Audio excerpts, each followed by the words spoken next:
جب امریکی صدر ٹرمپ نے سعودی عرب کو جتلایا کہ امریکی تحفظ کے بغیر تمہاری حکومت 2 ہفتے بھی نہیں چل سکتی، انہی دنوں سعودیہ میں ایک اونٹ کو 16 ملین ریال کا سونے کا ہار پہنایا گیا تھا۔ اسلام کا کتنا عبرتناک منظر تھا جب عباسی خلیفہ متسم باللہ، جس کا دور حکومت 640 ہجری تھا 656 ہجری تھا، آئینی زنجیروں اور بیڑیوں میں جکڑا جنگیز خان کے پوتے ہلاکو خان کے سامنے کھڑا تھا۔ کھانے کا وقت آیا تو ہلاکو خان نے خود سادہ برتن میں کھانا کھایا اور خلیفہ کے سامنے سونے کی تشتریوں میں ہیرے جواہرات رکھ دیے۔ پھر متسم باللہ سے کہا، کھاؤ، پیٹ بھر کر کھاؤ، جو سونا چاندی تم اکٹھا کرتے تھے وہ کھاؤ۔ بغداد کا تاجدار بے چارگی اور بے بسی کی تصویر بنا کھڑا تھا۔ بولا، میں سونا کیسے کھاؤں؟ ہلاکو خان نے فوراً کہا، پھر تم نے یہ سونا اور چاندی کیوں جمع کیا؟ وہ مسلمان جسے اس کا دین ہتھیار بنانے اور جہاد کے لیے گھوڑے تیار رکھنے، یعنی ہمہ جہت دفاعی ٹیکنالوجی سے لیس رہنے کی ترغیب دیتا تھا، کچھ جواب نہ دے سکا۔ ہلاکو خان نے نظریں گھما کر محل کی جالیاں اور مضبوط دروازے دیکھے اور سوال کیا، تم نے ان جالیوں کو پگھلا کر آہنی تیر کیوں نہیں بنائے؟ تم نے یہ جواہرات جمع کرنے کے بجائے اپنے سپاہیوں کو رقم کیوں نہ دی کہ وہ جان بازی اور دلیری سے میری فوج کا مقابلہ کرتے؟ خلیفہ نے تعصب سے جواب دیا، اللہ کی یہی مرضی تھی۔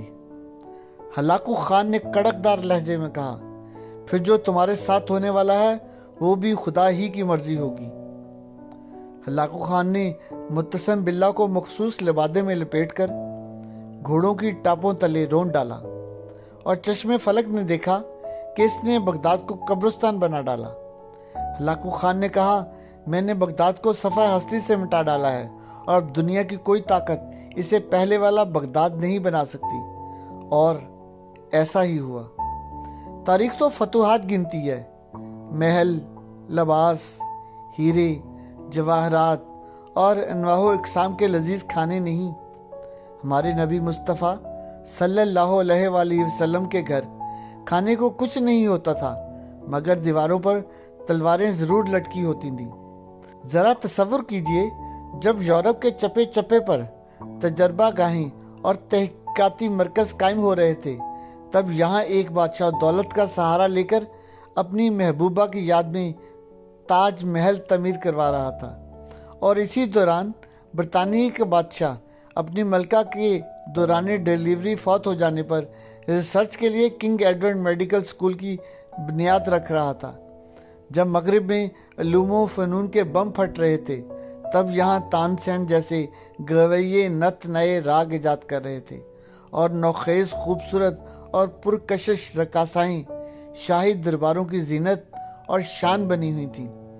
جب انگریز، فرانسیسیوں اور پرتگالیوں کے بحری بیڑے برصغیر کے دروازے پر دستک دے رہے تھے، تب ہمارے ارباب اختیار شراب و کباب اور چنک و رباب سے مدہوش پڑے تھے۔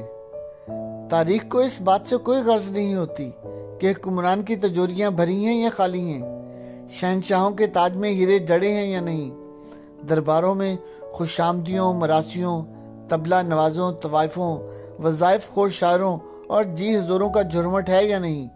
تاریخ کو صرف کامیابیوں سے غرض ہوتی ہے، اور تاریخ کبھی عذر قبول نہیں کرتی۔ یاد رکھیے، جن کو آج بھی دولت سے لگاؤ اور طاغوت کی غلامی کا چسکا ہے، ان کا حال عباسی خلیفہ متسم باللہ سے کم نہیں ہوگا۔